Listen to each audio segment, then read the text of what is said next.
ये कहानी है एक करोड़पति लड़के की जिसका नाम करण है। करण की ज़िंदगी में लग्जरी गाड़ियाँ, पैसा, प्रॉपर्टी, छोटी से बड़ी चीज़ों तक हर चीज़ की जो सुविधा है, किसी भी चीज़ की कोई कमी नहीं है। फिर भी करण अपनी ज़िंदगी में खुश नहीं है। वो मन ही मन सोचता है कि सुबह उठना, काम पे जाना और शाम को वापस आना, खाना खाना, फिर सो जाना और हर रोज़ इन रूटीनों को फॉलो करना। वो अपनी ज़िंदगी से परेशान हो जाता है। वो एक दिन अपनी गाड़ी निकालता है और घूमने के लिए निकल जाता है। जैसे ही वो सारा दिन इधर किधर घूमता है और लास्ट में जाकर वो एक पिछड़े हुए गाँव में पहुँचता है, जहाँ पर बिल्कुल नेटवर्क और पानी और बिजली की कोई भी फैसिलिटी वहाँ नहीं होती है। वो काफ़ी पिछड़ा हुआ गांव है। वो जैसे ही उस गांव से घूमकर अपने घर के लिए निकलता है, शाम का समय हो जाता है और ऊपर से बरसात भी काफ़ी तेज़ हो गई थी। जो उस गांव का जो रास्ता था, उस रास्ते में बड़े बड़े गड्ढे थे और वो गड्ढे बरसात के पानी से भर जाने के कारण और जो करण की गाड़ी है, करण की गाड़ी में पानी भर जाने के कारण करण की गाड़ी ख़राब हो जाती है। और गाड़ी में बैठा बैठा करण सोचता है कि मैं फ़ोन करके किसी मैकेनिक को बुला लेता हूँ और वो मेरी गाड़ी ठीक कर देगा और मैं अपने घर के लिए निकल जाता हूँ। लेकिन जैसे ही करण अपने मोबाइल को अपने जेब से निकालता है तो वो अपने फ़ोन को चेक करता है तो वहाँ का जो नेटवर्क है वो काम नहीं कर रहा होता है। वहाँ का जो नेटवर्क है वो बिल्कुल ही बंद हो चुका था और ऊपर से काफ़ी बरसात भी हो रही थी। जैसे ही करण गाड़ी से निकलता है तो वो काफ़ी चिंता में हो जाता है कि चारों तरफ अंधेरा ही अंधेरा है, वहाँ बिजली की कोई भी फैसिलिटी नहीं है। और वो जैसे ही करण चारों तरफ घूमता है, पीछे मुड़कर देखता है कि पास में एक झोपड़ी है। वो करण झोपड़ी के पास जाता है और जाकर गेट बजाता है तो अंदर से आवाज़ आती है, कौन है? उस झोपड़ी के अंदर माँ और बेटी दो रहते थे। बेटी जवान है और माँ थोड़ा बुजुर्ग हो चुकी हैं। तो वहाँ अंदर से आवाज़ आती है, आप कौन है? तो करण कहता कि मैं मुसाफिर हूँ, मेरी गाड़ी ख़राब हो गई है, क्या मुझे यहाँ कुछ मदद मिल सकती है? जैसे ही सोनिया गेट खोलती है और उससे पूछती है कि आप किस चीज़ आपको क्या मदद चाहिए? तो करण कहता है कि मुझे किसी मैकेनिक का जो बंदोबस्त है वो हो जाए तो बहुत अच्छी बात है। तो सोनिया करण को कहती है कि यहाँ तो आपको सुबह होने का इंतज़ार करना होगा, सुबह ही आपको कोई मैकेनिक मिलेगा जिससे आपकी गाड़ी ठीक हो जाएगी और आप अपने घर जा सकते हैं। उसके लिए तुम्हें रात भर यहीं रहकर मैकेनिक का इंतज़ार करना होगा और रात भी काफ़ी हो गई है जिसे तुम्हें यहीं पर रहना होगा। तो जैसे ही पहली बार करण सोनिया को देखता है तो देखता ही रह जाता है और पहली ही बार में, पहली ही नज़र में सोनिया से वो प्यार कर बैठता है और अंदर ही अंदर उसे पसंद करने लगता है। सोनिया करण को अंदर आने के लिए कहती है, उसके लिए एक चारपाई बिछाती है, चारपाई पर बिस्तर लगाती है और उसको वहाँ बैठने के लिए कहती है। करण सोनिया की बात को मान जाता है और चारपाई पर बैठ जाता है। फिर सोनिया की माँ सोनिया से कहती है कि तुम रात भी काफ़ी हो गई है और ये मुसाफिर हैं, इनको भूख भी काफ़ी लग रही होगी, आप इनके लिए भोजन का बंदोबस्त करें। तो जैसे ही सोनिया की माँ भोजन का नाम लेती हैं तो करण का मन जो थोड़ा ख़राब होने लगता है, क्योंकि जो सोनिया का जो रहने सहने का जो ढंग था, जो जिस माहौल में सोनिया और उसकी माँ रहती थी वो कुछ बहुत ही अलग था कि करण ने अपनी ज़िंदगी में ऐसा माहौल कभी पहले नहीं देखा था। भोजन का नाम सुनते ही करण का जो मन है वो एकदम ख़राब हो जाता है। लेकिन फिर भी सोनिया एक सिंपल सी थाली होती है, उसमें 2 रोटियां और साथ में चटनी होती है, लाकर करण को कहती है कि आप भोजन करिए। करण थाली को पकड़ लेता है और मन ही मन उसको, वो जैसे उस भोजन को देखता है तो उसका मन थोड़ा सा अंदर से ख़राब होता है कि वो जो मतलब बहुत ही एक करोड़पति घर का जो बेटा है, उसने ऐसा माहौल और ऐसा खाना पहले कभी अपनी ज़िंदगी में नहीं देखा था। और जब करण उस गांव से निकला था तो उसे काफ़ी भूख भी लगी थी और वो रास्ते में सोचता हुआ आ रहा था कि कहीं आप मुझे एक बड़ा सा कहीं होटल मिलेगा तो मैं वहाँ खाना खा लूँगा। लेकिन बरसात ज़्यादा होने के कारण उसे रास्ते में कोई होटल भी नहीं मिल पाया था, तो इसलिए उसे भूख भी काफ़ी लग चुकी थी।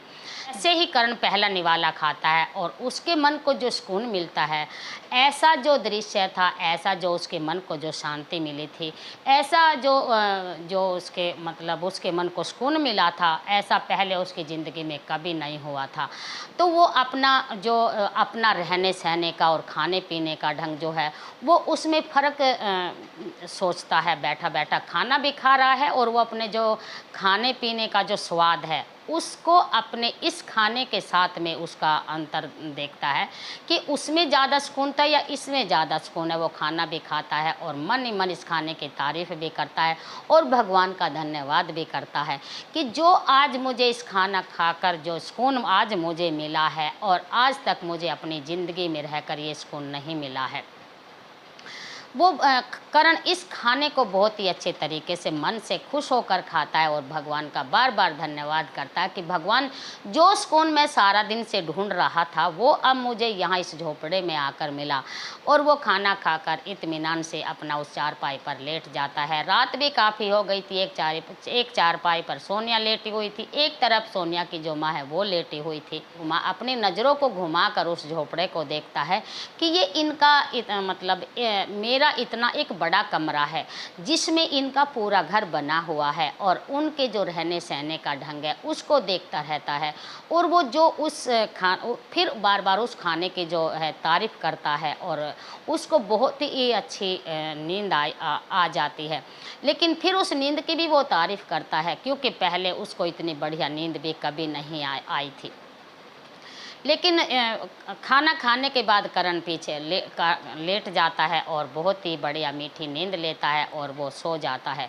और जब सुबह उसकी आँख खुलती है तो सुबह के 9 बज चुके थे और जैसे करण उठकर देखता है तो वहाँ कोई नज़र नहीं आता है क्योंकि जो सोनिया है और उसकी माँ है वो सुबह जो उनके ढोर हैं उनको चारा डालकर वो अपने खेत पर चारा लेने के लिए चली जाती हैं। जैसे ही करण झोपड़े से बाहर जाता है तो वो सोनिया और उसकी माँ है वो खेत से चारा लेकर आ जाती हैं और वो चारे को एक साइड डाल देती हैं। सोनिया की जो माँ है सोनिया को वो कहती हैं कि तुम इस बेटे के लिए सुबह के नाश्ते का बंदोबस्त करो और इसको नाश्ता कराओ। करण सोनिया से कहता है कि सबसे पहले मैं बुर्स करूँगा, उसके बाद ही मैं नाश्ता करूँगा, उससे पहले मैं कुछ नहीं खाऊँगा। सोनिया कहती है कि आपको यहाँ बुर्स नहीं मिलेगा और बुर्स वगैरह यहाँ होता नहीं है, तो हम तो एक पेड़ से दातून तोड़ते हैं और वही हम सबसे पहले करते हैं, आप चलिए मेरे साथ। सोनिया करण को एक पेड़ के पास ले जाती है, वहाँ से दातून तोड़ती है और सबसे पहले अपनी दातुन करके करण को दिखाती है कि हम ऐसे दांत साफ करते हैं। उसके बाद करण दातुन करता है, कुल्ला करता है और नाश्ता करता है और फिर जैसे ही अपने घर के लिए निकलता है तो जो उसने वहाँ का रात का जो माहौल था, जो उसने अपनी ज़िंदगी जी, जो सुकून का खाना खाया और मीठी नींद उस झोपड़े में ली और सोनिया के बारे में सोचता है और अपने घर के लिए सफ़र करना शुरू कर देता है।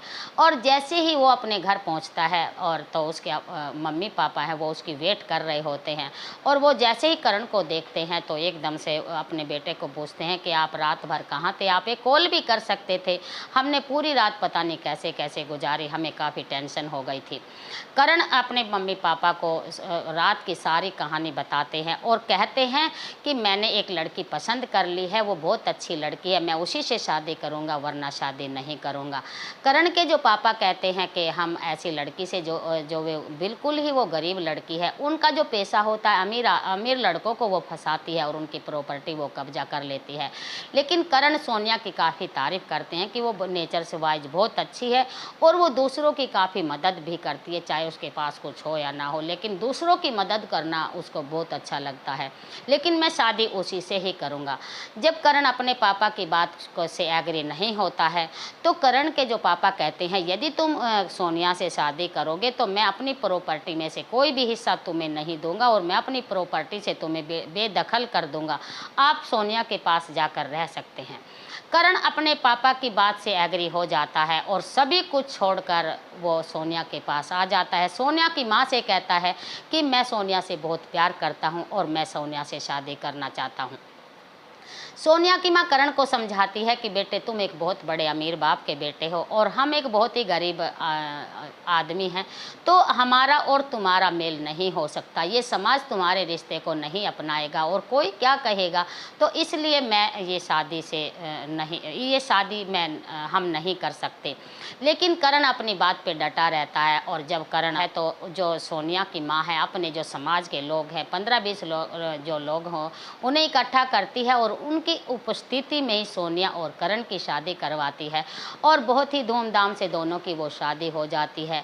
और करण की जो माँ सोनिया की जो माँ है उनको एक अलग से एक झोपड़ा भी दे देती है, जहाँ सोनिया और करण अपने जीवन का अपने शादीशुदा जीवन को अच्छी तरह व्यतीत करते हैं और वो उसी झोपड़े में रहते हैं। और करण भी सोनिया की मम्मी के साथ और सोनिया के साथ उनके जो खेतों पे जो उनकी हेल्प भी करते हैं और अपने जो जीवन का निर्वाह वो बहुत ही अच्छे से करते हैं। और करण को इस गांव में रहकर बहुत ही सुकून मिलता है और वो बहुत ही खुशी खुशी रह रहा है। एक दिन सुबह का समय था और करण अपनी जो गांव की जो वेशभूषा है उसमें वो अपनी सिंपल से वेशभूषा में थे, क्योंकि उसके पापा ने उसको बिल्कुल ही अपनी प्रॉपर्टी से बेदखल कर दिया था। अब तो वो उस गांव में रहकर उस गांव का ही जो सदस्य है, जो बेटा है, उस गांव का ही बेटा बन चुका था और वहाँ की जो वेशभूषा है उसी के जो तौर तरीके से वो रहता है।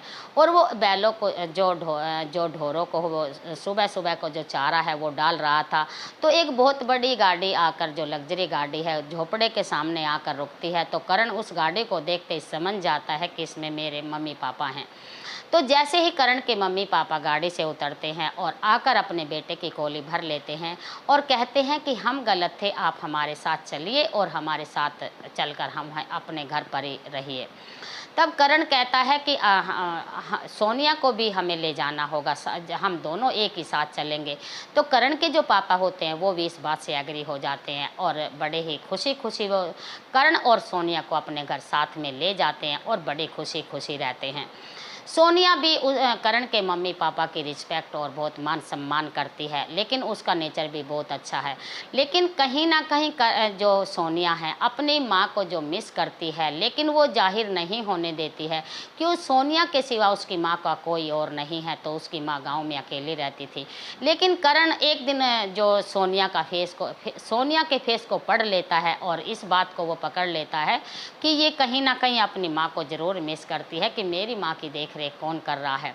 तो करण गाड़ी उठाता है और सोनिया की माँ के पास पहुंचता है और कहता है कि आप माँ हमारे साथ चलिए, हम सभी इकट्ठे ही रहेंगे। और अपनी माँ को देखकर सोनिया एकदम दंग रह जाती है और वो सभी एक ही साथ इकट्ठे बड़े प्यार से रहते हैं और खुशी खुशी रहते हैं।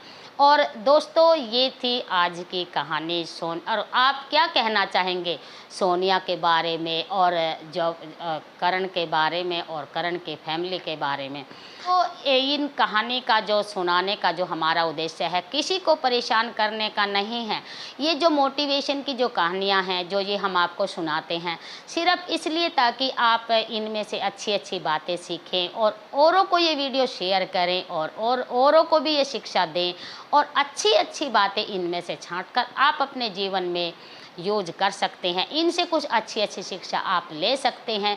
ये हमारा मकसद है, आपको इन कहानी का सुनाने का, और किसी को परेशान करने का मकसद हमारा नहीं है। और यदि कोई हमसे गलती हो जाती है तो माफ़ करना और वीडियो को ज़्यादा से ज़्यादा शेयर किया करो और वीडियो को शुरू से लास्ट तक भी ज़रूर देखा करो। और अब हम आपसे लेते हैं अलविदा और सभी को हम हाथ जोड़कर नमस्कार करते हैं।